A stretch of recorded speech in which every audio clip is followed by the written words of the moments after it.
ও গাশিয়াতুহুমুর রাহমা, এখানে বসে বসে যারা কোরআন হাদিসের আলোচনা করে এবং শুনে, এই রহমতের ফেরেশতারা তাদের উপরে আকাশের জগৎ থেকে বৃষ্টির মতো রহমতের বারিধারা বর্ষণ করতে থাকে। একটু জোরে বলা যাবে কি সুবহানাল্লাহ?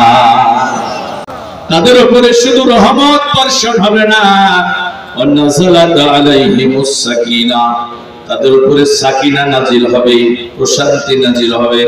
প্রিয় নবী বলেছেন সবচেয়ে বড় ফজিলতের কথা হলো ওয়াযাকারাহুমুল্লাহু ফী মান ইনদা, এখানে বসে বসে যারা কোরআন হাদিসের আলোচনা করবে এবং শুনবে, আল্লাহ পাক রব্বুল আমিন এর চেয়ে দামি মজলিস, তার আরশ বহনকারী ফেরেশতাদের মজলিসে এই বান্দা বান্দীগুলোরে নিয়ে আলোচনা করতে থাকবে।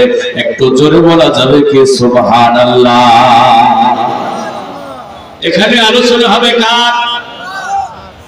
আমরা দুনিয়ার কোন নেতা নেত্রীর আলোচনা শোনার জন্য এখানে আসি নাই। এখানে আলোচনা হবে কোরআন এবং হাদিসের, আল্লাহ এবং রাসূলের। আল্লাহ এবং রাসূলের আলোচনা যারা করবে এবং শুনবে, তাদের আলোচনা হবে আরশে আজিম। সাউন্ড একটু ক্লিয়ার করে দেন ভাই, অপারেটর ভাই কই? বাইরে আবার ভালো করে শুনেন। তাহলে এই মাহফিলে বসে আমাদের লাভ হলো না ক্ষতি হলো? এখানে যারা বসেছেন তাদের উদ্দেশ্যে আমি বলতে চাই, ভাইরা আমার, আজকের মাহফিলটা আমার আপনার জীবনের শেষ মাহফিল হয়ে যেতে পারে। আগামীকাল এমন একটা মাহফিলে বসতে পারবো, এমন গ্যারান্টি এবং ওয়ারেন্টি কি কারো কাছে আছে? জীবনের শেষ মাহফিল মনে করে আজকে আলোচনা শুনবো। এখানে যারা বসেছেন অনেকের মা নাই, বাবা নাই, আপনজন বিদায় নেই, হাজার হাজার মন মাটি বুকে কবরে ঘুমিয়ে গেছে। আত্মস্বজন বিদেশে গেলে মোবাইল টেলিফোনে খোঁজ নেওয়া যায়, চিঠিপত্রের মাধ্যমে খোঁজ নেওয়া যায়। জনম দুঃখিনী মা আর জনম দুঃখী পিতাকে ওই যে সাদা কাফনে জড়াইয়া, চার বেহারার পালকিতে চড়াইয়া ঘুমন্ত কবরে চিরনিদ্রায় শায়িত করে রেখে আসা হলো। বাড়ির পাশে আম বাগানে, বাঁশ বাগানে, গোরস্থান ময়দানে আব্বা ঘুমায়, আম্মা ঘুমায়। জীবনে একটা বারের জন্য খোঁজ নিয়ে জানা গেল না মা বাবা আপনজনেরা কবরের মধ্যে কি অবস্থায় রয়েছে। প্রিয় নবী বলেন, সত্যের মাঝখানে ডুবন্ত মানুষ যতটা অসহায়, কবরে শায়িত ব্যক্তি তার চেয়েও বেশি অসহায়। মৃত ব্যক্তির জন্য শ্রেষ্ঠ হাদিয়া হলো দোয়া। দোয়া। যারা বিদায় নিয়ে চলে গেছে তারা বাড়ি চাই না, গাড়ি চাই না, দামি খাবারের বায়না করে না, তারা একটুখানি দোয়ার কাঙাল। বলেন তো মা বাবা আপনজনদের জন্য দোয়া করার দরকার আছে না? না। এই জান্নাতি মাহফিল থেকে আমরা আমাদের মা বাবা আপনজনদের জন্য কলিজা ভরে দোয়া করব। আবার আমি বক্তা থেকে শুরু করে আমন্ত্রিত মেহমান যারা এখানে বসে আছেন, আমার সামনে যারা বসে আছে, পদ্মার অন্তরালে যত মা-বোন বসে আছে, যাদের হিসাবের খাতা খোলা হয়েছে, কেউ কি আমরা বুকে হাত দিয়ে দাবি করতে পারবো যে আমরা জীবনে কোনোদিন কোনো গুনাহ করি না? আমাদের জীবনে গুনাহ আছে না নাই? বান্দা গুনাহ করতে পছন্দ করে, আল্লাহ ক্ষমা করতে ভালোবাসে। রাত যত গভীর হয়, দুনিয়ার অফিস আদালতের দরজা বন্ধ হয়ে যায়, একজনের রহমতের দরজা খোলা হয়। বলেন তো তার নাম কি? কেউ যেটা দেয় না সেটা দেয় কে? কেউ যেটা বোঝে না সেটা বোঝে কে? কেউ যেটা শুনে না সেটা শুনে কে? এমন আল্লাহ আকাশের নিচে জমিনের উপরে কি আর একটা পাওয়া যাবে? আল্লাহকে বলবো, আল্লাহ আজকে আমাদের ক্ষমা করে দেয়া লাগবে, আমাদের মা বাবাকেও ক্ষমা করে দেয়া লাগবে। এই জন্য প্রোগ্রাম বাগানে, বাঁশ বাগানে, গোরস্থানে যত মানুষ ঘুমিয়ে গেছে, কোরআনের মাহফিলের উসিলায় সবাইকে ক্ষমা করে দেয়া লাগবে। এখন আল্লাহ যদি সবাইকে ক্ষমা করে দেয়, বলেন তো আল্লাহর কি কোনো ক্ষতি হয়ে যাবে? আবার আল্লাহ যদি সবাইকে ধরে জাহান্নামে ফেলে দেয়, আল্লাহর কি কোনো লাভ হবে? লাভ হবে না, ক্ষতি হবে না। বরং আমার আল্লাহ বলেন, ইয়া আবনা আদম, আদমের সন্তানেরা, ইন্নাকা মা দাউতানি ওয়া রাযাউতানি গফারতু লাক। আদমের সন্তানেরা, তুমি আমাকে ডাকবে আর আমার কাছে ক্ষমা চাইবে, আমি আল্লাহ তোমাকে ক্ষমা করতেই থাকব। আলা মা কানা মিনকা, তোমার অবস্থা কি আমি এটা দেখব না। ওয়ালা উবালি, তোমাকে ক্ষমা করতে গিয়ে আমি দুনিয়ার কোনো মানুষের পরোয়া করব না। আল্লাহ যদি কাউকে ক্ষমা করে দেয়, দুনিয়ার কোনো মানুষের কথা বলতে পারবে না আল্লাহ তোমার বান্দা আব্দুর রহমান এত এত গুনাহ করেছে, কেন তুমি তাকে ক্ষমা করে দিলে?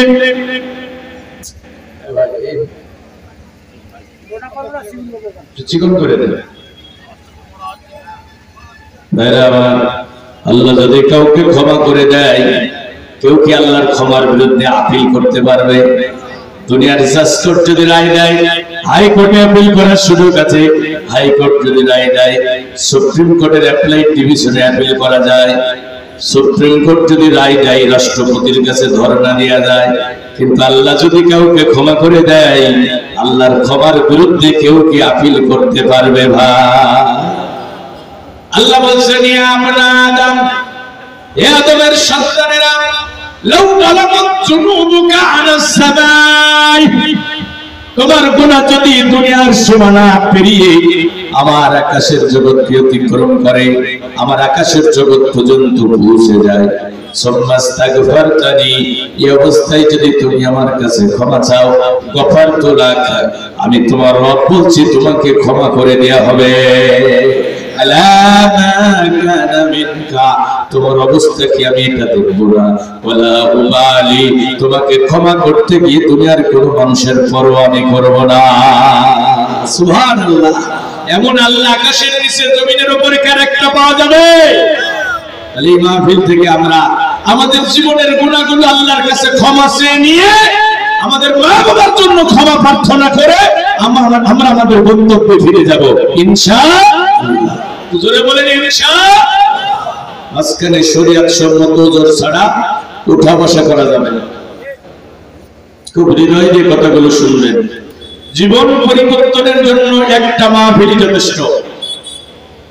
অন্ধকার থেকে আলোর পথে আসার জন্য, জাহিলিয়াতের পথ থেকে কুফরের পথ থেকে ঈমানের পথে তাওহীদের পথে আসার জন্য একটা কোরআনের মাহফিল যথেষ্ট। ভাইরা আমার, এখানে যারা আলোচনা শুনছেন, আমি অনুরোধ করব, বিভিন্ন রাজনৈতিক দলের লোক আছে, এখন আপনাদের দলীয় পরিচয় ভুলে যেতে হবে। দলীয় পরিচয় নিয়ে যদি কোরআন শোনেন, পশ্চিম কালো আপনার গলায় হেদায়েতের মালা উঠবে না।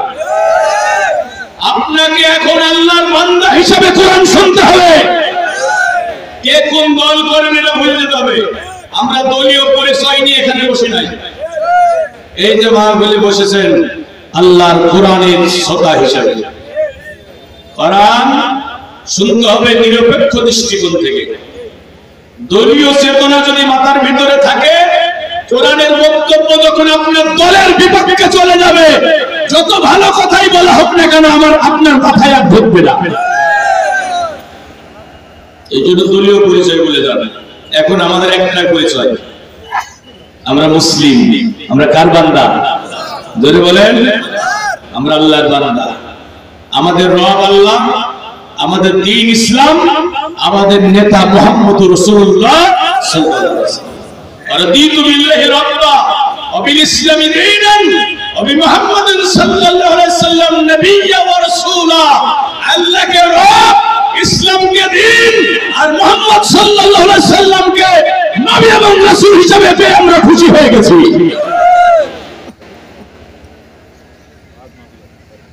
সাউন্ডটা ক্লিয়ার করে। ভাইরা আমার, খুব ভালো করে শুনেন। এখানে যারা বসেছেন, জান্নাতে যেতে চান কিনা? আওয়াজ দিয়ে বলেন তো সবাই। আওয়াজটা সমস্বরে দেন। আপনারা জান্নাতে যেতে চান কিনা? কেউ জাহান্নামে যেতে চায়? আমি শুরুতে বলি, 23 বছরের কোরআন কিন্তু আমি 1 ঘন্টায় বলে শেষ করতে পারবো না। যে কোরআন 23 বছর ধরে নাযিল হয়েছে, আমি কি 1 ঘন্টায় সব আপনাদের মাথায় ঢুকাতে পারবো? আমি মৌলিক এবং গুরুত্বপূর্ণ বিষয়ে কথা বলবো। আমি মাঝে মাঝে বলি যে একটা ছাত্র পরীক্ষা দেবে, তার কলম নাই, জুতাটা কালি করা দরকার, আবার গায়ের জামাটাও ক্যালেন্ডার করা দরকার। পকেটে যা টাকা আছে কলম কিনতে গেলে জুতা কালি করা হবে না, জামা ক্যালেন্ডার করাও যাবে না। এখন বলেন তো ছেলেটা কোনটা আগে করবে? বলেন না কেন? আগে কলম কিনবে। এরকম জুতা কালি না করলেও চলবে, জামা ক্যালেন্ডার না করলেও চলবে, কিন্তু কলম ছাড়া পরীক্ষা দেওয়া যাবে না। তাহলে আমাকে এই 1 ঘন্টা সময়ের ভিতরে সবচেয়ে গুরুত্বপূর্ণ বিষয়ে কথা বলতে হবে। ব্যাপার হলো জান্নাতে যেতে হলে 2টি শর্ত লাগবে। একটা হলো ইমানদার হতে হবে, আর একটা হলো নেক আমল করতে হবে। এই শর্তটা সবার জন্য প্রযোজ্য কিনা? নারী পুরুষ সবার জন্য 2টি শর্ত। প্রথম শর্ত তাকে মুমিন হতে হবে, ইমানদার হতে হবে, আর 2 নম্বর শর্ত হচ্ছে তাকে ভালো ভালো আমল করতে হবে। তবে জান্নাতে যাওয়ার প্রথম শর্ত হলো খাঁটি ঈমান আনা, ঈমান পরিশুদ্ধ করা, ঈমান পরিশুদ্ধ করা। প্রিয় নবী বলছেন আখলিস দীনাকা ইয়াকফিকাল আমালুল কলিল, তুমি তোমার ঈমানকে পরিশুদ্ধ করো, অল্প আমলে তোমার নাজাতের জন্য যথেষ্ট হয়ে যাবে।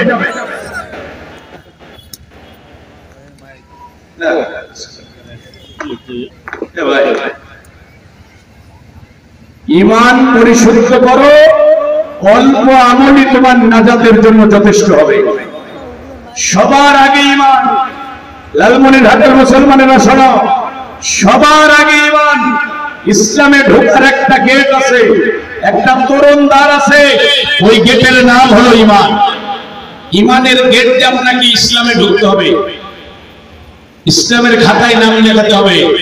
ঈমান ছাড়া কেউ জান্নাতে যেতে পারবে না। ঈমান ছাড়া কারো নেক আমল আল্লাহর দরবারে কবুল হবে না।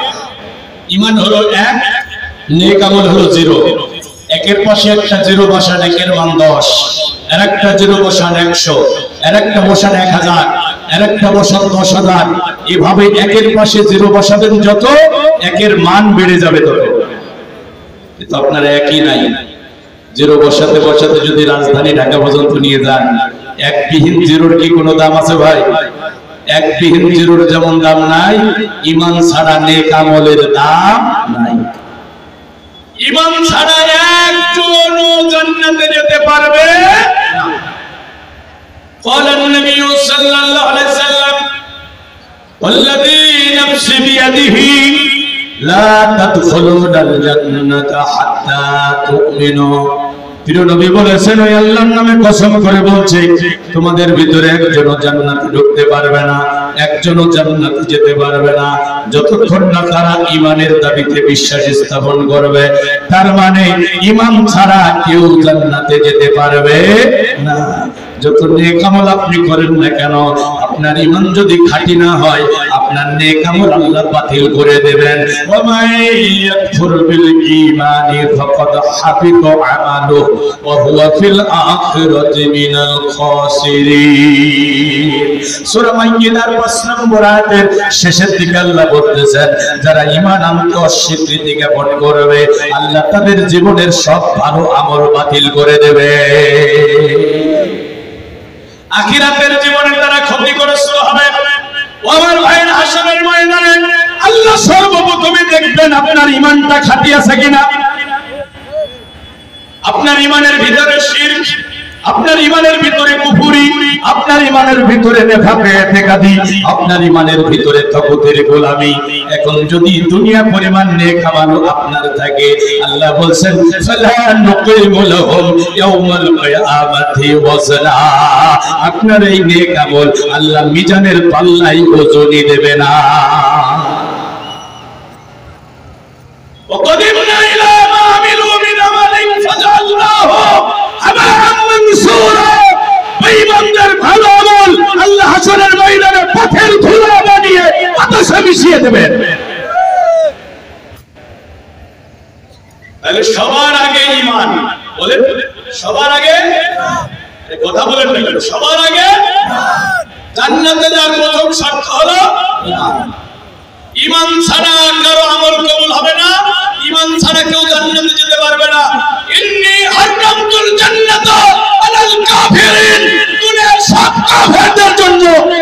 জান্নাত হারাম। একজন কাফেরও জান্নাতে ঢুকতে পারবে না। এই বিশ্বাস যদি কারো না থাকে সেও কাফের হয়ে যাবে, সেও জাহান্নামী হয়ে যাবে। জান্নাত পাবে তারা, মুমিন হবে যারা।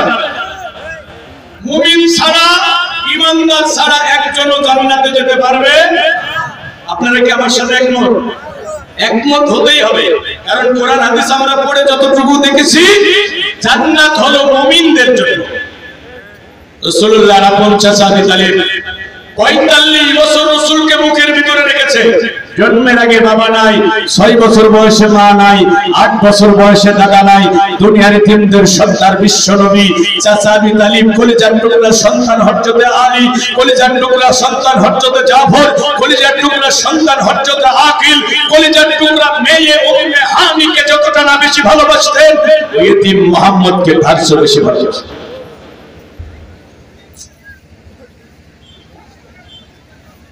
তিনি যখন মারা যাচ্ছেন, আল্লাহ রাসূল একেবারে চাচার মাথার কাছে গিয়ে বসলেন, ডাক দিয়ে বলেন, আম্মি কুল লা ইলাহা ইল্লাল্লাহ কালিমাতান আশহাদু লাকা বিহা ইনদাল্লাহ।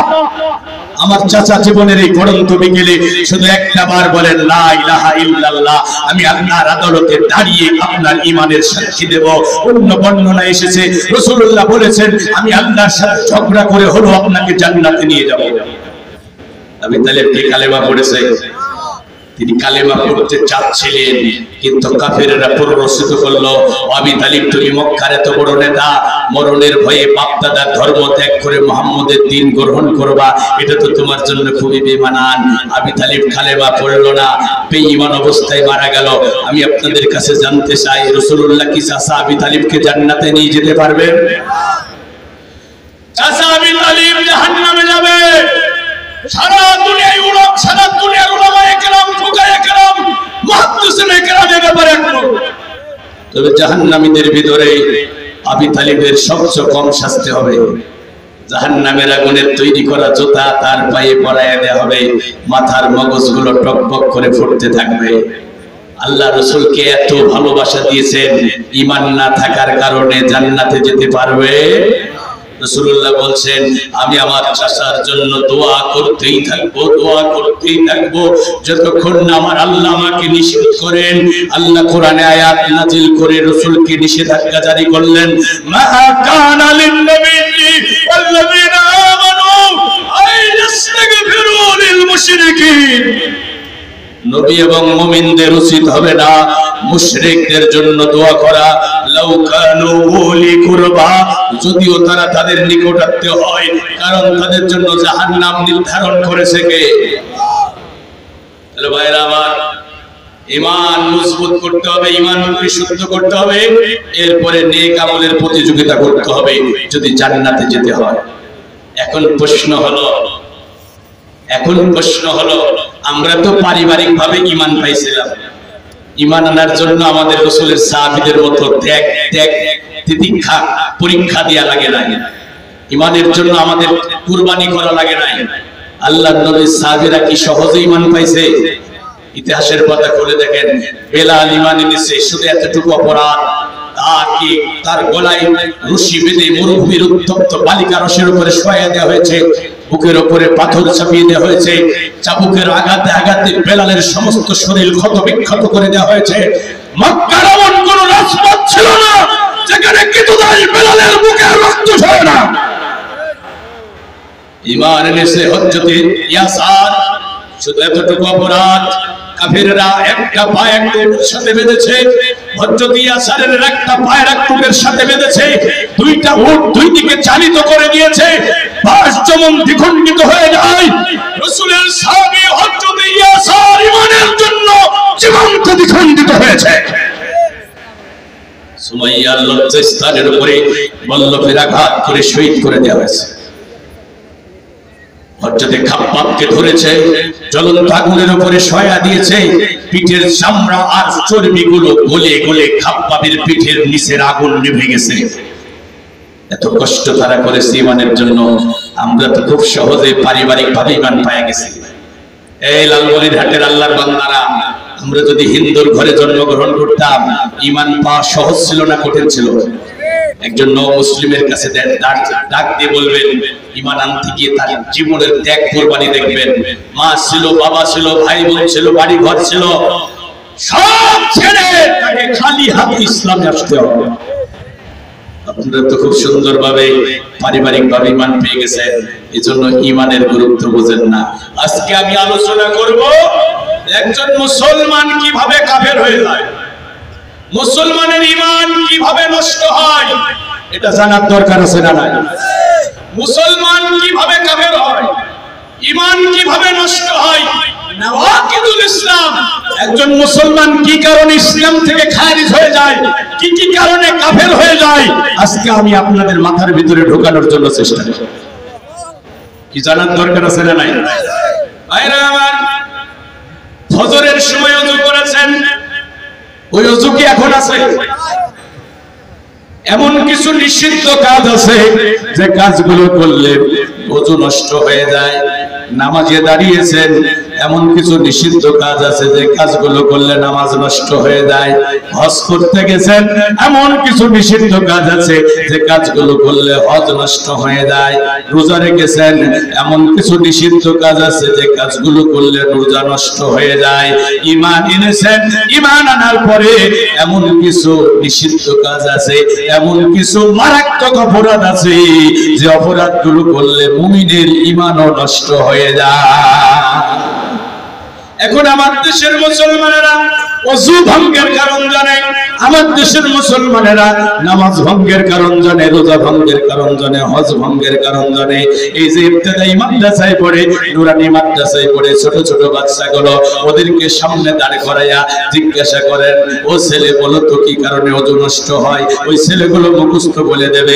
ও ছেলে বলো তো কি কারণে রোজা নষ্ট হয়? ওই ছেলেগুলো মুখস্থ বলে দেবে।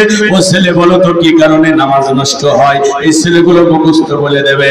কিন্তু আমার জানা মতে বাংলাদেশে অনেক মসজিদের ইমাম আছে, অনেক আলেম আছে, তাদেরকে যদি জিজ্ঞাসা করা হয়, ও ইমাম সাহেব, ও আলেম সাহেব বলো তো কি কারণে মুমিনের ঈমান নষ্ট হয়? যে ঈমান ছাড়া জান্নাতে যাওয়া যাবে না, যে ঈমান ছাড়া কোনো আমল কবুল হবে না, ওই দামি ঈমান কি কি কারণে নষ্ট হয় আপনি আমাদেরকে একটু বলেন তো।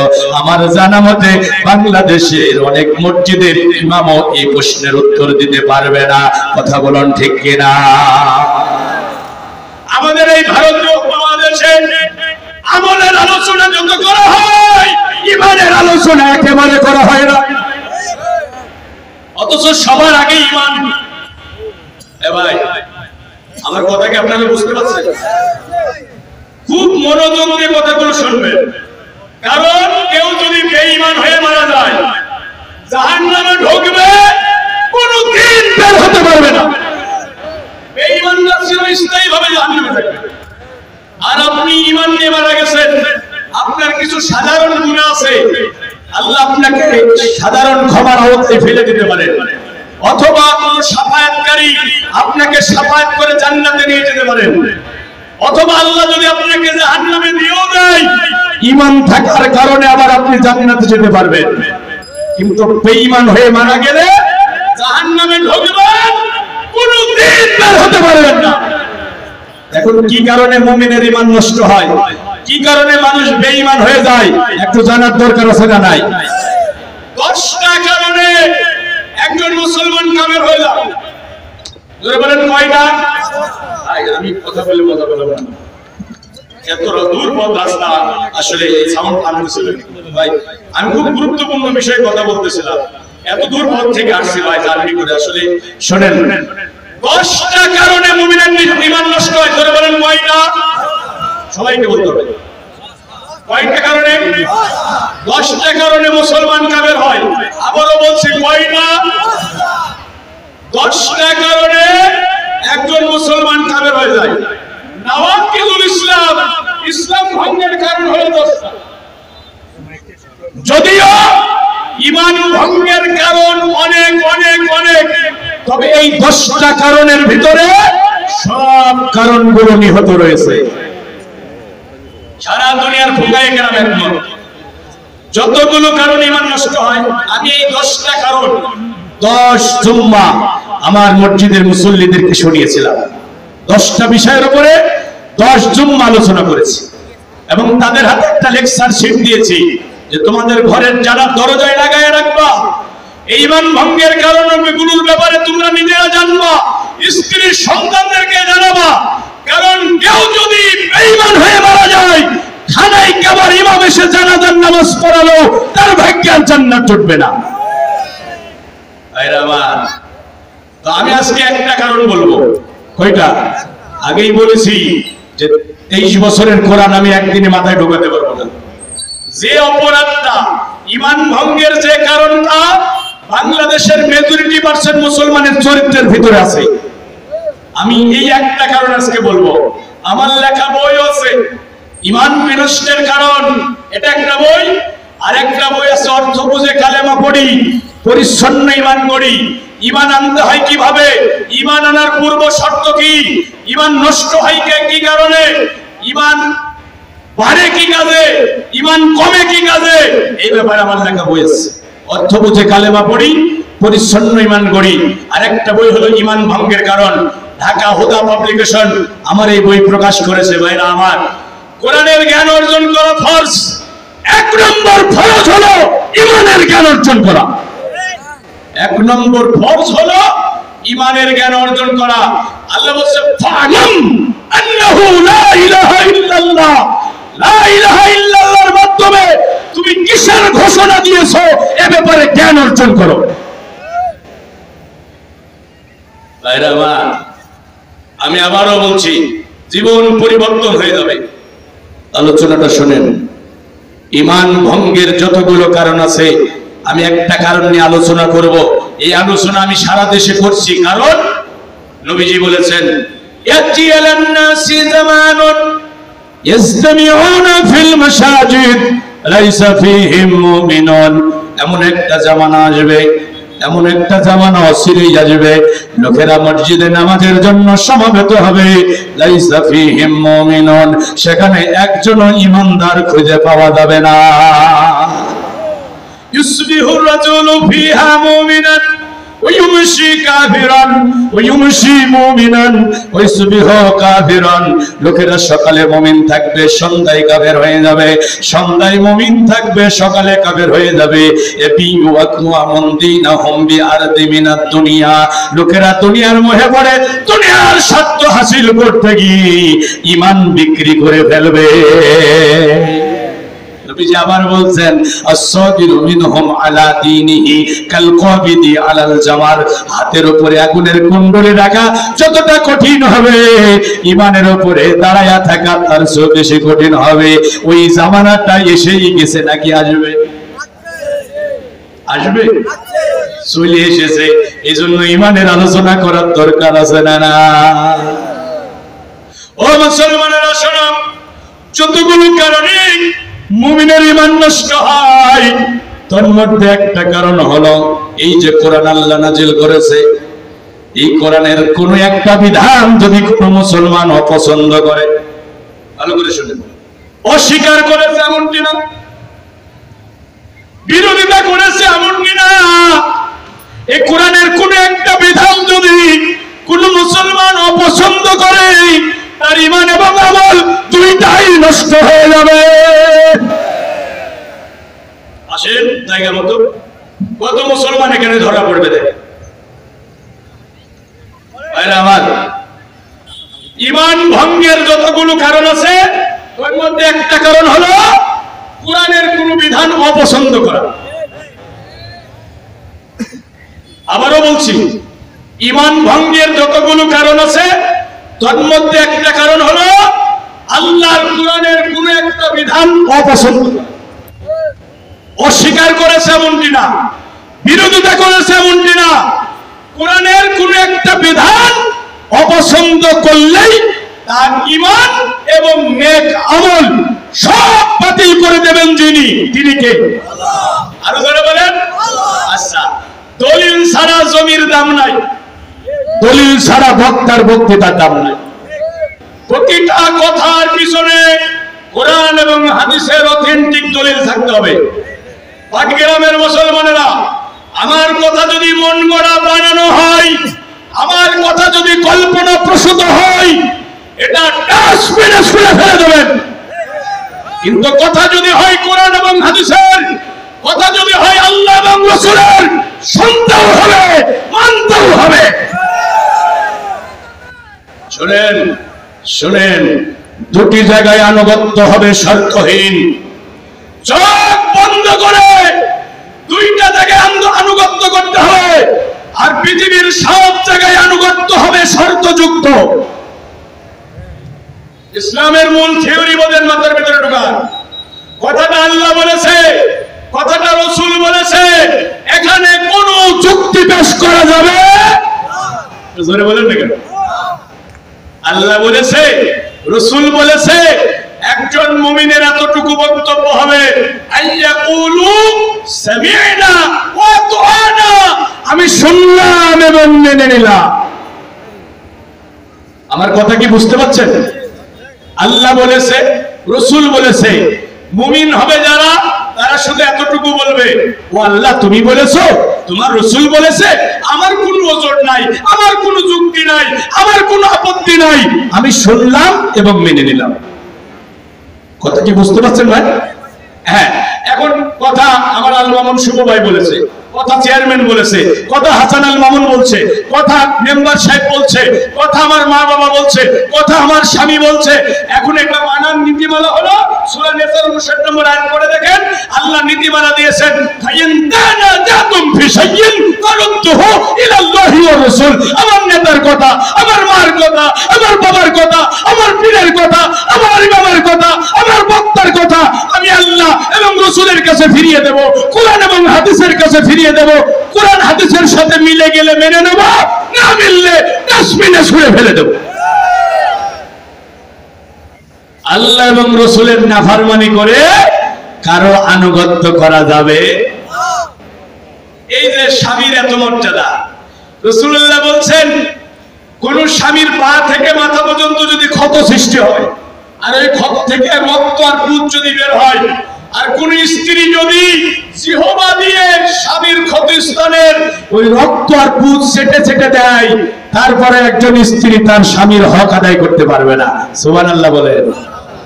আল্লাহ রাসূল বলছেন, আল্লাহ ছাড়া এই পৃথিবীতে কোন মানুষকে যদি সেজদা দেওয়ার অনুমোদন দেওয়া হতো, তাহলে মহিলাদেরকে তার স্বামীকে সেজদা দেওয়ার জন্য বলা হতো। স্বামীর মর্যাদা কত বেশি।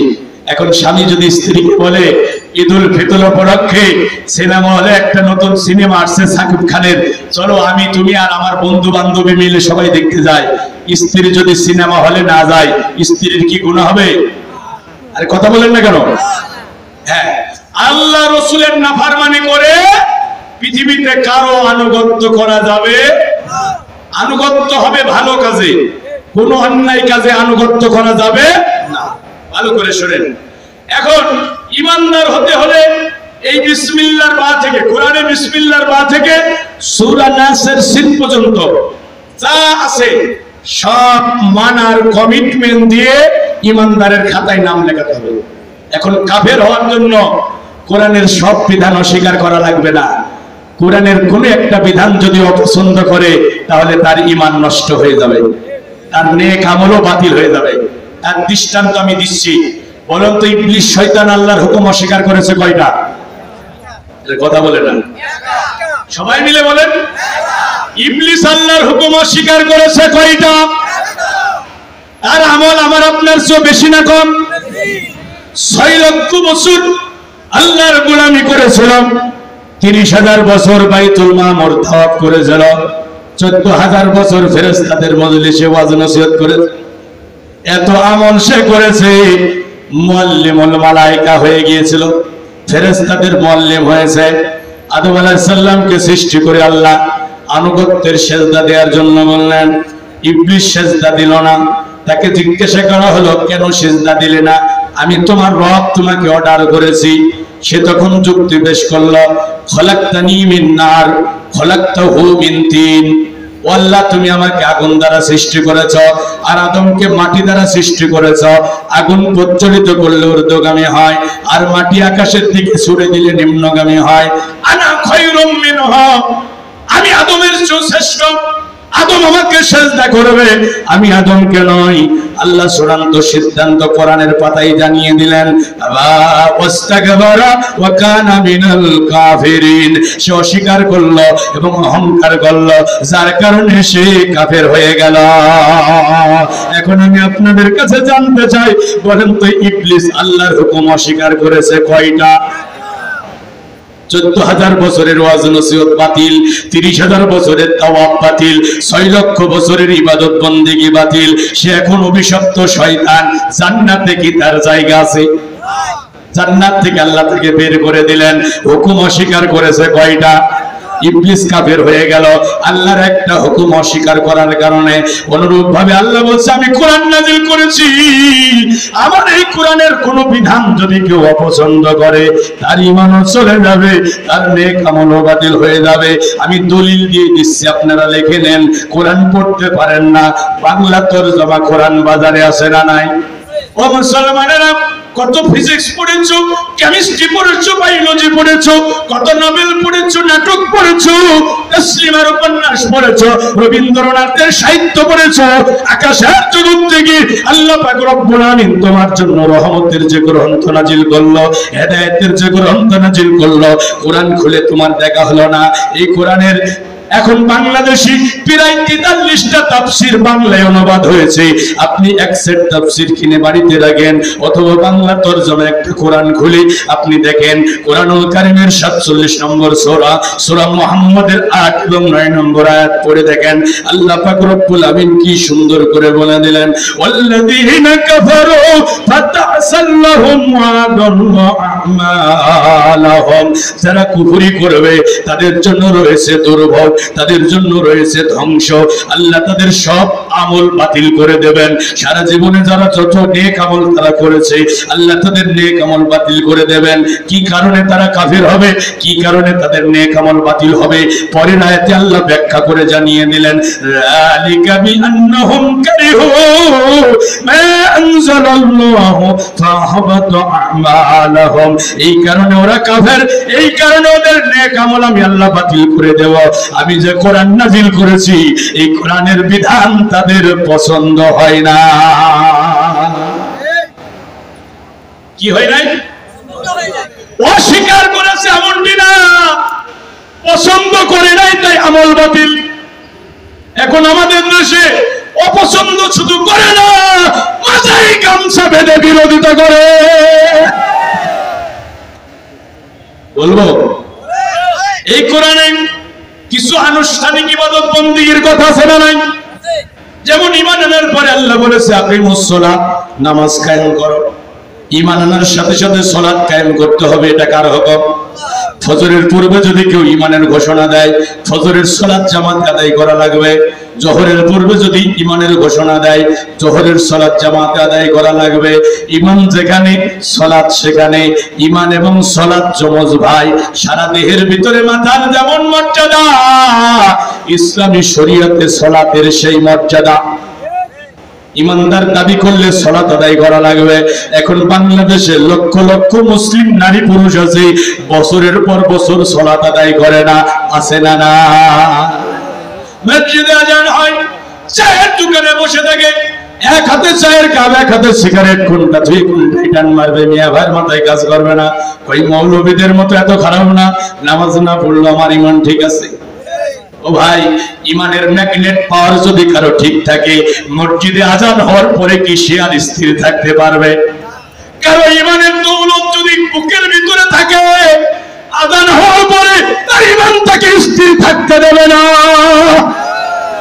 কোন কারণে যদি মুমিনের একত্র সালাত কাজা হয়ে যায়, ওই মুমিনের কাছে মনে হবে দুনিয়ার সবচেয়ে শ্রেষ্ঠ সম্পদটা হাতছাড়া হয়ে গেছে। রাতের বেলা সে ঘুমাতে পারবে না। ভাইরা আমার, খুব ভালো করে বোঝেন। এখন আমি যদি 1 ঘন্টা 1.5 ঘন্টা সালাতের ফজিলতের আলোচনা করি, কারো কি মন খারাপ হবে? আল্লাহ কোরআনে বলেছে, ওয়াজারু মা বাকিয়া মিনার রিবা। ও ঈমানদারেরা, আমি আল্লাহকে ভয় করো, সুদের বকিয়া ছেড়ে দাও। সুদের ছোট গুনাহ হলো মার সাথে জিনা করা, আর বড় গুনাহ হলো আল্লাহ এবং রাসূলের বিরুদ্ধে যুদ্ধ ঘোষণা করা। আমি যদি এখন 1 ঘন্টা সুদের কুফলের উপরে আলোচনা করি, লালমনিরহাটের মুসলমানদের কি মন খারাপ হবে? মেয়েদেরকে আল্লাহ বলেছে মেয়েরা ওয়াকারনা ফি বুয়ুতিকুন্না ওয়ালা তাবাররাজনা তাবাররুজাল জাহিলিয়াতিল উলা। এ মেয়েরা জাহিলি যুগের নারীদের মতো সেজে গুজে রাস্তায় বেপরদায় বের হলো না। আমি যদি পর্দার ব্যাপারে 1 ঘন্টা ওয়াজ করি, বলেন তো কোন মুসলমানের কি মন খারাপ হবে? আল্লাহ বলেছে ওই ইমানদারেরা সকাল এবং সন্ধ্যা বেশি বেশি জিকির করো। আমি যদি 1 ঘন্টা জিকিরের ওয়াজ করি, কারো কি মন খারাপ হবে? হজের যারা সামর্থ্যবান তাদের হজ আল্লাহ ফরজ করেছেন। আমি যদি হজের ফজিলতের ব্যাপারে কথা বলি, বলেন তো কারো কি চেহারা কালো হবে? কোনো আপত্তি নাই। ইসলামের আনুষ্ঠানিক যে বিধানগুলো আল্লাহ দিয়েছে এই ব্যাপারে কথা বললে কারো আপত্তি নাই। কিন্তু এই কোরআনে এমন কিছু বিধান আছে, এমন কিছু আইন আল্লাহ দিয়েছে যে আইনগুলোর কথা বললে, যে বিধানের কথা বললে অনেক নামাজি মুসলমানের চেহারা কালো হয়ে যায়। আছে না নাই? যেমন এই কোরআনে আল্লাহ বলেছেন ফাহকুম বাইনাহুম বিমা আনজালাল্লাহ। ও দুনিয়ার মানুষেরা, মানুষের মাঝে যখন বিচার করবে, আমি আকাশ থেকে যে কোরআন নাজিল করেছি কোরআনের আইন দিয়ে বিচার করবে। বলেন তো এই হুকুমটা কার? জোর হলো না? এই নির্দেশ কে দিয়েছে?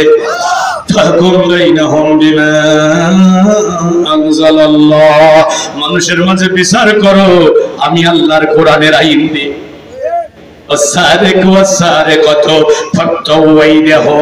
চোর পুরুষ হোক আর নারী হোক, চুরি করলে হাত কেটে দাও। অর্ডারটা কার? জোর হলো না? সালাতের অর্ডার করেছে কে? চোরের হাত কাটার অর্ডার করেছে কি? রোজার অর্ডার করেছে কি? কোরআনের আইন দিয়ে বিচার করতে বলেছে কি?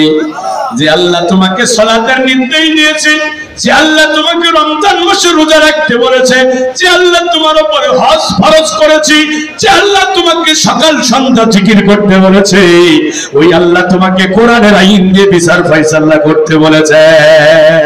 এখন নামাজের কথা বললে মন খারাপ হয় না, রোজার কথা বললে মন খারাপ হয় না, জিকিরের কথা বললে মন খারাপ হয় না, কোরআনের আইনের কথা বললে অনেক মুসলমানের চেহারার দিকে তাকানো যায় না।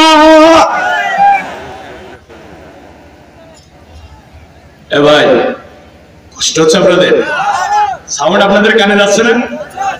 আচ্ছা ভাই শোনেন, আমরা তো সাধারণ মানুষ, নবীদের মতো নিষ্পাপ মাসুম মানুষ দুনিয়াতে আর আসবে? তো নবীরা দাওয়াত দিয়েছে, সবাই দাওয়াত গ্রহণ করেছে।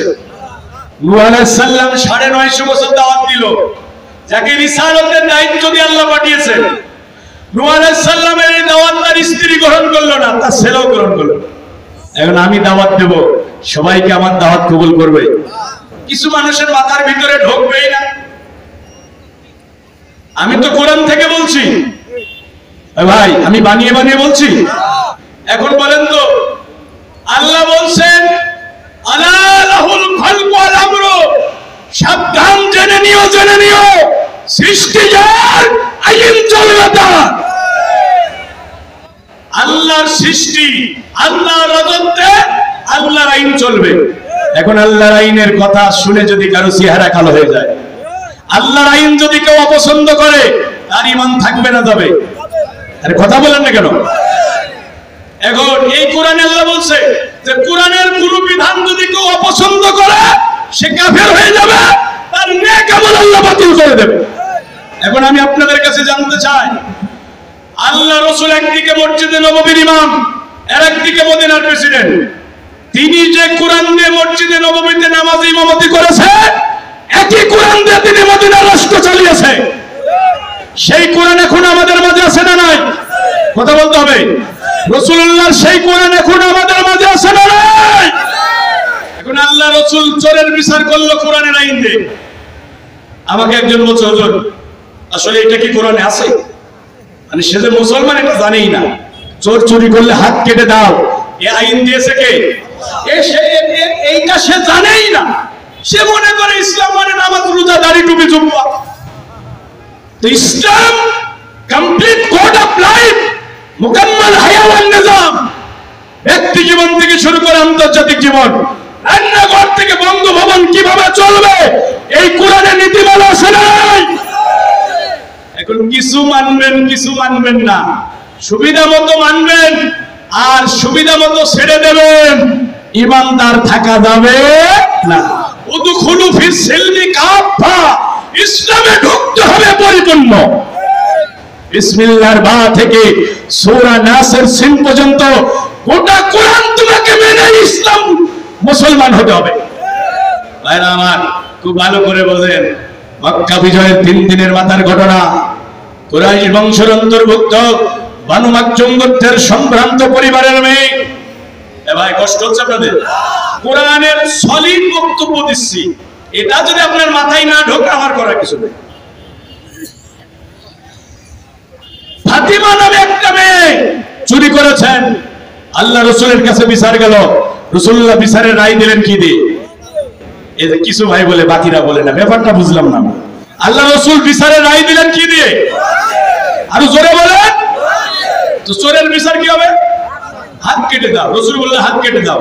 এখন সাহাবীরা চিন্তা করলো যে মেয়েটা চুরি করেছে এটা কুরাইশ বংশের মেয়ে, এখনো মেয়েটার বিয়ে হয় নাই। এখন যদি এই মেয়ের হাত কেটে দেওয়া হয় তাহলে রাসূলের বংশের উপরে কলঙ্ক লেপন হয়ে যাবে, আর মেয়েটার জীবনে বিয়ে হবে না। তাহলে কি করা যায়? সাহাবীরা পরামর্শ করলেন যে আল্লাহ রাসূলের কাছে সুপারিশ করা হোক, রাসূলুল্লাহ যেন মেয়েটারে মাফ করে দেয়। এ ভাই আমি আগেই বলেছি, শরীয়ত সম্মত ওজোর ছাড়া উঠা বসা করবেন না। এখানে এই যে বসে আছেন, কোরআনের আয়াত তেলাওয়াত করা হচ্ছে, প্রতিটা হরফে হরফে 10 থেকে 700 নেকি আমলনামায় চলে যাবে। আসলে এই সাউন্ডটা আমি কথা বলে মজা পাচ্ছি না, বাস্তব কথা যেটা। হ্যাঁ, আপনাদের কানও মনে হয় ঠিক মতো বুঝতেছে না, যার কারণে শ্রোতা এবং বক্তার ভিতরে কম্বিনেশন না হওয়ার কারণে আমিও বলে মজা পাচ্ছি না, আপনারা শুনেও মজা পাচ্ছেন না। ভাইরা আমার ভালো করে শুনেন। ভাইরা আমার, এখন আল্লাহ রসুলের কাছে 17 বছর ধরে করছে, আপনার এখানে নতুন করছে না। শুনেন ভাইরা আমার, এখন আল্লাহ রসুলের কাছে সাহাবীরা বললেন যে উসামা, যায়েদ বিন হারিসের ছেলে হযরত উসামা, আল্লাহ রসুল উসামাকে খুব ভালোবাসতেন। যায়েদ বিন হারিস রাসূলের পালক পুত্র। সাহাবারা বললেন উসামা তুমি যাও না নানার কাছে গিয়ে সুপারিশটা করো। আল্লাহ রাসূল খানায় কাবার ছায় আরাম করতেছিলেন। হযরত উসামা রাসূলের কাছে গিয়ে বলেন ইয়া রাসূলুল্লাহ, কুরাইশ বংশের অন্তর্ভুক্ত বানু মাকজুম গোত্রের সম্ভ্রান্ত পরিবারের মেয়ে ফাতিমা চুরি করেছে, আপনি কোরআনের আইন দিয়ে রায় দিয়েছেন হাত কেটে দেওয়ার জন্য, কিন্তু মেয়েটার এখনো বিয়ে হয় নাই। এরপরে মেয়েটা আপনার বংশের মেয়ে, হাত কেটে দিলে তো আপনার বংশের উপরে কলঙ্ক লেপন হয়ে যাবে, এই মেয়েটার বিয়েও হবে না। তো সাহাবীরা সুপারিশ করেছে বিচারটা একটু ঢিলে ঢালাভাবে করেন, রায়টা একটু পরিবর্তন করে দেন। আমি আপনাদের কাছে জানতে চাই, রাসূলুল্লাহ কি কোরআনের আইন পরিবর্তন করেছেন? তিনি উঠে দাঁড়ালেন, চেহারাটা রক্তিম বর্ণ ধারণ করলো, সাহাবীদের উদ্দেশ্যে বক্তব্য দিলেন, ও আমার সাহাবীরা, ইতিপূর্বে বনি ইসরাইলের অনেক কওমকে আল্লাহ ধ্বংস করে দিয়েছেন, কারণ তাদের সমাজের সম্ভ্রান্ত মানুষ যখন অপরাধ করত বিচারটা ঢিলে ঢালাভাবে করা হতো, আর দুর্বলের অপরাধ করলে একেবারে কড়াই গন্ডা হক আদায় করে বিচার করা হতো। এই কারণে বনি ইসরাইলের অনেক কওমকে আল্লাহ ধ্বংস করে দিয়েছেন। তিনি বললেন আল্লাযী নাফসি বিয়াদিহি, আমি আমার আল্লাহর নামে কসম করে বলছি, কুরাইশ বংশের অন্তর্ভুক্ত বানু মাকজুম গোত্রের সম্ভ্রান্ত পরিবারের মেয়ে ফাতেমা তো দূরে থাক, আমার মেয়ে ফাতেমা যদি চুরি করত, আল্লাহর কসম আমি মদিনার প্রেসিডেন্ট, মুসলমানদের নেতা, আমার মেয়ে ফাতেমার হাত কেটে দিতাম। দুনিয়ার কোন শক্তি আমাকে ঠেকাতে পারত না, কারণ আমি মুহাম্মদ পৃথিবীতে এসেছি মানুষের আইন পরিবর্তন করে আল্লাহর কোরআনের আইনকে বিজয়ী করার জন্য। সুতরাং আমার মেয়ে ফাতেমাও যদি চুরি করত আমি হাত কেটে দিতাম। আল্লাহ রাসূল হাত কেটে দিলেন, আল্লাহর কোরআনের আইন পরিবর্তন করলেন না। আমি আপনাদের কাছে জানতে চাই, সে কোরআন এখন আছে না নাই? এই কোরআনের আইন কি এখন আছে? না, কোরআন এখন তেলাওয়াতের কিতাব। কোরআন দিয়ে এখন ছেলে মেয়ের বিয়ে পড়ানো হয়, কোরআন দিয়ে বাপের কুলখানি অনুষ্ঠান করা হয়, কোরআন দিয়ে এখন কোরআন তেলাওয়াত করা হয়, কোরআন দিয়ে জিন ভূত তাড়ানো হয়, এখন কোরআন দিয়ে আর বিচার ফয়সালা হয়। বন্ধুরা আমার, আরিফ নামের একটা ছেলে হারিয়ে গেছে, বয়স 10 বছর, তার পিতা আশরাফুল, ঠিকানা দূরের বাড়ি না। এই ছেলেটাকে যদি কেউ পান মঞ্চে পৌঁছে দেন, তার মা বাবা হয়তো পেরেশানির ভিতর আছে। আরিফ নামের একটা ছেলে, 10 বছর বয়স, তার বাবার নাম আশরাফুল, ছেলেটাকে পাইলে মঞ্চে দিয়ে দেন। তাহলে ভাইরা আমার, এই কোরআনের বিচার ব্যবস্থা এখন কি আছে? বন্ধুরা আমার, কোরআনের বিচার ব্যবস্থা তো নাই। কোরআন এখন আমরা আনুষ্ঠানিক ইবাদত বন্দেগীর কাজে ব্যবহার করছি, কিন্তু কোরআন দিয়ে সমাজ চলে না, রাষ্ট্র চলে না, বিচার ফয়সালা হয় না। তাহলে কোরআনের আইন আমাদের দেশে চালু হোক, এটা কি আপনারা চান? একটু জোরে বলেন। কোরআনের আইন আমাদের দেশে চালু হোক। মুসলমান হবে যারা, অবশ্যই চাইবে তারা। কারণ আল্লাহর জমিনে আল্লাহর কোরআনের আইন চলবে, ব্রিটেন আমেরিকার আইন চলবে, আল্লাহ এটা কখনো মেনে নেবে না। কাফেরেরা বিশ্ব নবীকে জিজ্ঞাসা করল, ও নবী মুহাম্মদ সাল্লাল্লাহু আলাইহি সাল্লাম, আপনি আমাদেরকে বলুন, আইন রচনা করার কোন অধিকার কি আমাদের আছে? আল্লাহ কোরআনে বলছেন, নবী আপনি বলুন, কুল ইন্নাল আমরা কুল্লাহু লিল্লাহ, আইন দেওয়ার মালিক শুধু আমি আল্লাহ, আমি আল্লাহ ছাড়া দুনিয়াতে আর কেউ আইন রচনা করতে পারবে না। এটা কার হুকুম? আকাশের মালিক আল্লাহ, জমিনের মালিক আল্লাহ, আমাদের মালিক আল্লাহ। আল্লাহর জমিনে আল্লাহর বান্দাদের মাঝে আল্লাহর কোরআনের আইন চলবে, এটাই স্বাভাবিক। আল্লাহর কোরআনের আইন, দুঃখজনক হলেও সত্য কথা বলতে বাধ্য হচ্ছি, বাংলাদেশে 95% মুসলমান বাস করে, কিন্তু কোরআনের আইন চলে না। এর চেয়ে দুঃখজনক বিষয় আর কিছু হতে পারে না। আমার ভাইরা, এজন্য আমি মাঝে মাঝে দৃষ্টান্ত দিই। 7 বছরের বুড়া মানুষ রিক্সা চালায়, আছে না নাই? যে মানুষটা বৃদ্ধ বয়সে রিক্সা চালায়, নিঃসন্দেহে জীবন জীবিকার তাগিদে চালায়। বৃদ্ধ রিক্সা চালক সারাদিন 200-300 টাকা ইনকাম করে, এখন কষ্ট করে সংসার চালায়। অনেকদিন হলো বৃদ্ধ রিক্সা চালকের খাসির গোস্ত খাওয়া হয় নাই। এখন খাসির গোস্তের কেজি কত? 1000 টাকা, নাকি ভাই? যে লোকটা ইনকাম করে 200 টাকা 300 টাকা, তার পক্ষে কি খাসির গোস্ত কিনে খাওয়া সম্ভব? এখন খাইতে তো মন চাইছে। 20 টাকা 50 টাকা করে জমায়া জমায়া পাটগ্রাম বাজার থেকে 1 কেজি খাসির গোস্ত কিনছে। বাড়িতে এসে বৌমাকে বলছে, বৌমা যত্ন করে রান্না করবো, আজকে মজাই মজাই খাবো। বৌমা রান্না শুরু করলো, শ্বশুর নদীর ঘাটে গোসল করতে গেল। এখন আমাদের দেশের মেয়েরা রান্নার শেষের দিকে গোস্তটা ভালো সিদ্ধ হয়েছে কিনা, তরকারিতে লবণ ঝাল ঠিক মতো হয়েছে কিনা একটু টেস্ট করে দেখে কিনা। তো বৌমা 1 পিস খাইছে, তো খুব মজা পাইছে। বৌমা একটু পেটুক টাইপের ছিল, 1 পিস 2 পিস করে খাইতে খাইতে বৌমা 1 কেজি গোস্ত সব খাইয়া ফেলছে। বৌমা এখন চিন্তা করে, আমি শ্বশুরের বোঝাই কি দিয়ে। শ্বশুর নদীর ঘাট থেকে গোসল করে আসলো, কই বৌমা জলদি করে খাবার দাও, আজকে খাসির গোস্ত দিয়ে মজায় মজায় খাবো। বৌমা আলু ভর্তা দেয়, বেগুনের তরকারি দেয়, লাউয়ের তরকারি দেয়, কিন্তু খাসির গোস্ত না। শ্বশুর কয়, বৌমা প্রতিদিন তো আলু ভর্তা বেগুন ভর্তা খায়, ওই যে জমানো টাকা দিয়ে পাটগ্রাম বাজার থেকে 1 কেজি খাসির গোস্ত কিনলাম, ওইটা গেল কই? বৌমা কই, শ্বশুর আব্বা সে কথা বলে আর লজ্জা দেবেন না, আমি গোস্তটা আপনার জন্য কত যত্ন করে রান্না করলাম, ঘরের ভিতরে রাখলাম, ঢাকনা দিয়ে ঢাকলাম, উঠানের কোলে পানি আনতে গেলাম, এই যতটুকু দেরি, মাঝখানে বাড়ির পোষা বিড়ালটা ঘরে ঢুকছে, ঢাকনা উল্টাইছে, 1 কেজি গোস্ত সব খাইয়া ফেলছে। এখন যা আছে তা বিড়ালের চাটা ঝোল, এটা আপনারে দিয়ে কি করে? শ্বশুর খুব কষ্ট পেলেন, আরে কতদিন পর খাসির গোস্ত দিয়ে ভাত খাবো, কিন্তু ভাগ্যে হলো আলু ভর্তা বেগুন ভর্তা দিয়ে খাবারটা শেষ করলেন, উঠে দাঁড়ালেন, দীর্ঘ একটা বেদনার নিঃশ্বাস ছেড়লেন, ঘাড়ের গামছাটা দিয়ে হাত মুখ মুছে দাঁড়ালেন। এরই মাঝখানে বাড়ির পোষা বিড়ালটা ঘরে ঢুকছে। শ্বশুর খুব পণ্ডিত মানুষ, জানলা দরজা আটকাইছে, বিড়ালটারে ধরছে, 4 হাত পা বাঁধছে। 1 পাল্লায় বিড়াল, 1 পাল্লায় 1 কেজি, দেখি বিড়ালের ওজন 1 কেজি। শ্বশুর কয়, বৌমা হিসাব তো দেখি মেলে না, এত দেখি গোস্ত, তো বিড়াল গেল কই? আর এটা যদি বিড়াল হয় তাহলে গোস্ত গেল কই? আমি হাসির খোরাক দেওয়ার জন্য বলছি না, বুকে বড় কষ্ট নিয়ে কথাগুলো বলছি। আমার ভাই, বাংলাদেশ যদি 95% মুসলমানের দেশ হয়, আল্লাহর কোরআনের আইন গেল কই? মুসলমান আইন মানবে কার? জোরে বলেন তো ভাই। সিংহ শাবকের ন্যায় আওয়াজ দিয়ে বলেন, আমরা গোলাম কার? গোলামি করবো আল্লাহর সব কথা নাকি সুবিধা মতো? আল্লাহর কোরআনের আইন দিয়ে ব্যক্তি জীবন থেকে আন্তর্জাতিক জীবন চলবে, এ ব্যাপারে কি আপনাদের আপত্তি আছে? জোরে বলেন, আপত্তি আছে? না, আমরা শুধু সুবিধা মতো জায়গায় আল্লাহর বিধান মানতে চাই না, জীবন চলার সব জায়গায় আমরা আল্লাহর কোরআনের বিধান মানতে চাই। বন্ধুরা আমার, যদি শুধু তেলাওয়াত আর সুমা খেয়ে জান্নাত পাওয়া যেত, রাসূলুল্লাহ দাঁত ভাঙতো না, মাথা ফাটতো না, সাহাবীদের জীবন দিয়ে লাগতো না। এখন এই কোরআনের বিজয় হোক, কোরআনের আইন দিয়ে ব্যক্তি জীবন থেকে আন্তর্জাতিক জীবন চলুক, এটা কি আপনারা চান? আর শুধু চাইলেই হবে? শুধু চাইলে হবে? হ্যাঁ, আর বলেন না কেন শুধু চাইলে হবে? ওই যে এক যুবক পীর সাহেবের কাছে গিয়ে বলছে, হুজুর একটু দোয়া করে দেন আমার জন্য সন্তান হয়। পীর সাহেব বলছে, যা বাবা, দোয়া করে দিলাম, সন্তান হবে। এক বছর পর গিয়ে বলছে, হুজুর কি দোয়া করলেন, সন্তান তো হয় না। পীর সাহেব মুরাকাবা মুশাহাদা করে বলছে, বাবা তুমি কি বিয়ে করছো? যুবক কয়, না হুজুর বিয়ে করি নাই।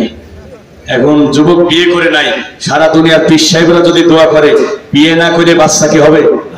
বিয়ে না করে যেমন বাচ্চা হবে না, শুধু বলবেন যে কোরআনের আইন চাই, কোরআনের আইন চাই, এমনি কোরআনের আইন চালু হবে না। এজন্য আল্লাহ বলেছে, তুজাহিদুনা ফি সাবিলিল্লাহি বিআমওয়ালিকুম ওয়া আনফুসিকুম যালিকুম খায়রুল লাকুম ইন কুনতুম তা'লামুন। তোমার জান আর মাল দিয়ে আমার জমিনে আমার কোরআনকে বিজয়ী করার জন্য মরণের আগ পর্যন্ত তুমি সংগ্রাম চালিয়ে যাবে। এ ভাই, আপনাদের এখানে মেইন রোড কোনটা? পাটগ্রাম থেকে জলঢাকা নাকি লালমনিরহাট? এই রাস্তার উপরে 800 বছরের বিশাল বড় একটা গাছ পড়ে গেছে ঝড়ে। কত বছরের? 800 বছরের গাছ। গাছটা কি পড়েই থাকবে? জোরে বলেন না কেন, বস্তা মাথায় ঢোকাবে। গাড়ি ঘোড়া বন্ধ, লোকজন যেতে পারছে না। একদল লোক এই গাছ সরানোর জন্য চেষ্টা করছে, আর একদল লোক বাধা দিচ্ছে, আর একদল লোক দাঁড়িয়ে দাঁড়িয়ে দেখছে। ওই যুগ জামানা ভালো না, ওই সমস্ত ঝামেলার মধ্যে আমরা নাই। গুরু হলো কয়টা? জোরে বলেন, জোরে বলেন। মুমিন হবে যারা গাছ সরানোর জন্য চেষ্টা করবে, তারা। খুব ভালো করে শুনেন, ইমানদার যারা গাছ সরানোর জন্য চেষ্টা করবে তারা, কাফের যারা বাধা দেবে তারা, মুনাফিক যারা দূরে দাঁড়িয়ে দাঁড়িয়ে দেখবে তারা। আমরা কাফেরও হতে চাই না, মুনাফিকও হতে চাই না। আমরা গাছ সরানোর জন্য চেষ্টা করব। কোরআনে আয়াত আছে না নাই?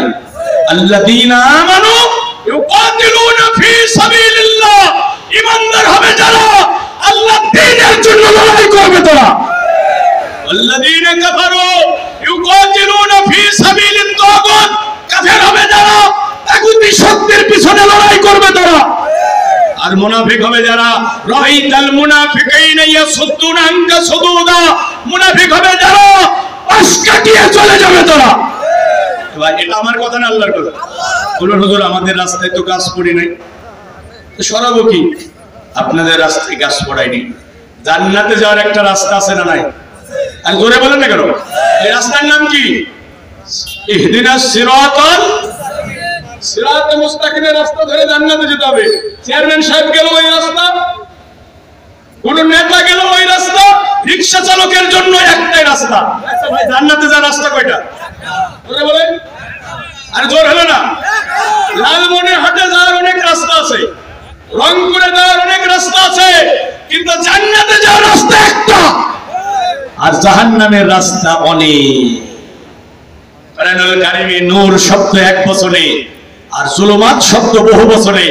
তার মানে জান্নাতে যাওয়ার রাস্তা একটাই, ওই সিরাতে মুস্তাকিমের পথ ধরে জান্নাতে যেতে হবে। এখন ভাইরা আমার, এই সিরাতে মুস্তাকিমের রাস্তা নির্মাণ হয়েছে কোরআন এবং হাদিস দিয়ে। এই রাস্তা নির্মাণে চিফ কমান্ডারের দায়িত্ব পালন করেছে বিশ্ব নবী, আর সাহাবীরা ছিল লেবার।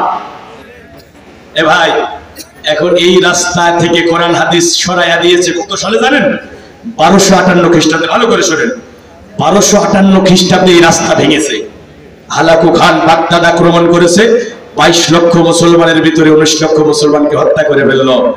এখন ওই যে খেলাফত ব্যবস্থা ভেঙে গেল, শূন্য বিচ্ছিন্ন হয়ে গেল, এখানে কুফরি আইন চালু করে দেয়া হলো। রাস্তা ভাঙাই থাকবে নাকি মেরামত করা লাগবে? একটু জোরে বলেন না কেন?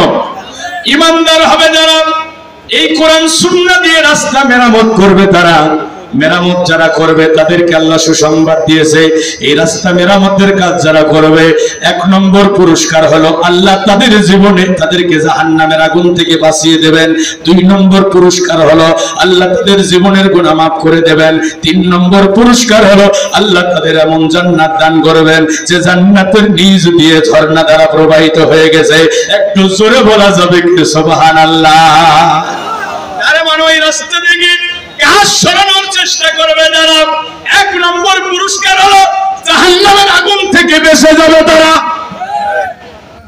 2 নম্বর পুরস্কার হলো জীবনের গুনাহ মাফ পাবে তারা। 3 নম্বর পুরস্কার হলো এমন জান্নাত আল্লাহ তাদের দান করবে যে জান্নাতের নিচ দিয়ে ঝর্ণা দ্বারা প্রবাহিত হয়ে গেছে। একটু জোরে বলা যাবে কি সুবহানাল্লাহ। এটা আমি বানিয়ে বলছি না, কোরআনে আল্লাহ বলছেন ইয়া আইয়ুহাল্লাযীনা আমানু হাল আদুল্লুকুম আলা তিজারাতিন তুনজিকুম মিন আযাবিন আলীম। ওই ইমানদারের একটা ব্যবসার কথা কি তোমাদের বলবো যে ব্যবসা করলে জাহান্নামের আগুন থেকে বেঁচে যাবা?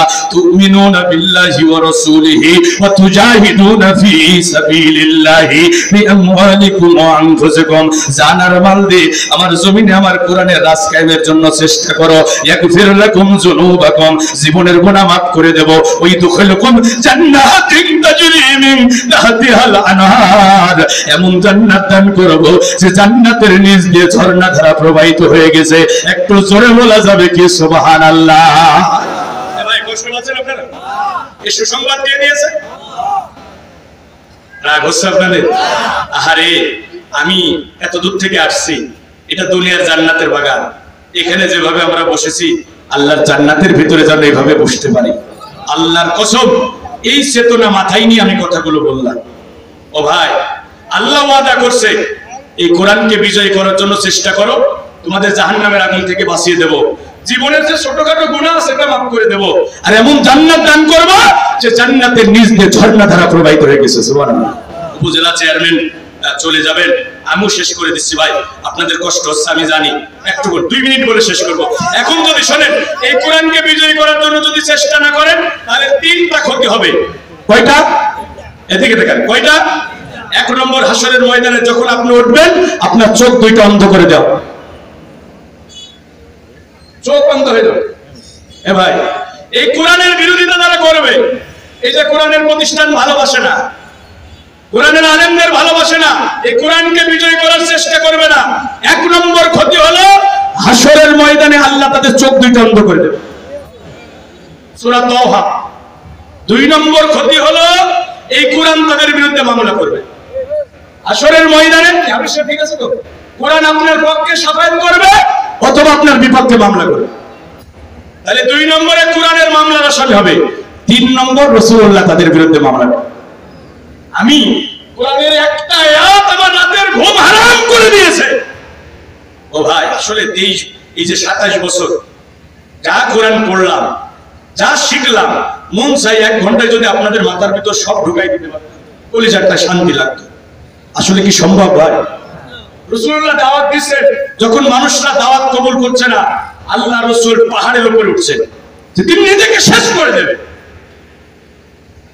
আমাদের মন তো চাই লক্ষ লক্ষ মানুষ জাহান্নামের দিকে ছুটে চলেছে, মন চাই যে পা 2টা জড়িয়ে ধরে যদি তাদের ফেরাতে পারতাম। আমি কিভাবে বোঝাই আপনাদের? ও ভাই, আল্লাহ রাসূল মামলা করবে।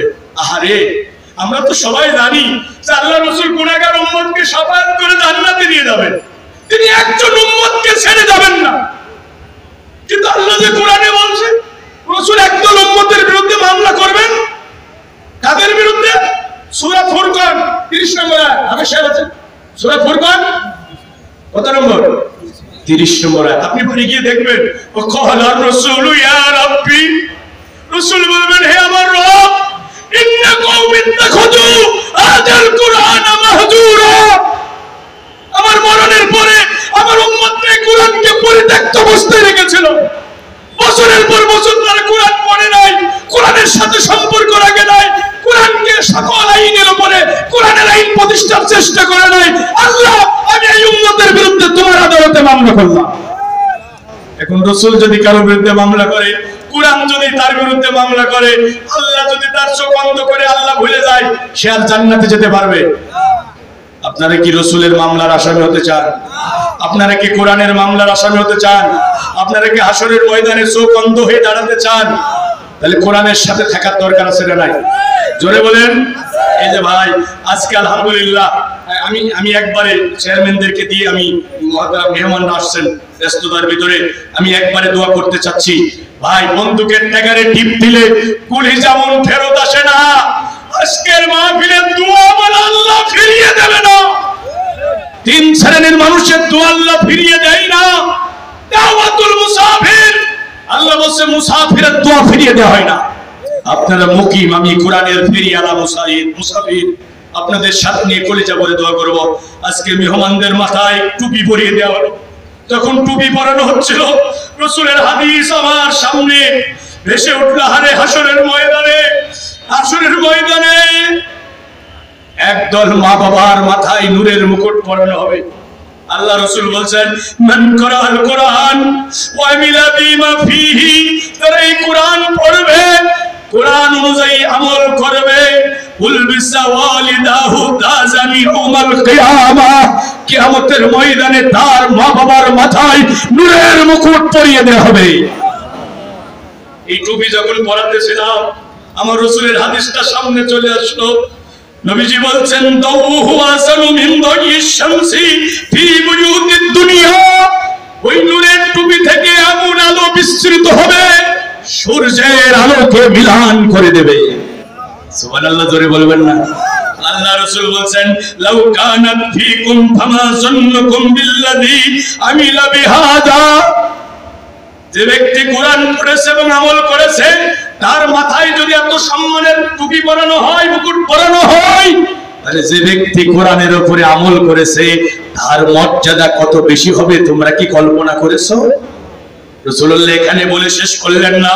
আল্লাহ রাসূল বলছেন, ওয়াশফাআহু ফি আশরাতিন মিন আহলি বাইতিহি কুল্লুহুম কদ ওয়াজাবাত লাহুন নার, সে তার পরিবার থেকে এমন 10 জনকে শাফায়াত করে জান্নাতে নিয়ে যাবে যাদের জন্য আল্লাহর জাহান্নাম ওয়াজিব হয়ে গেছে।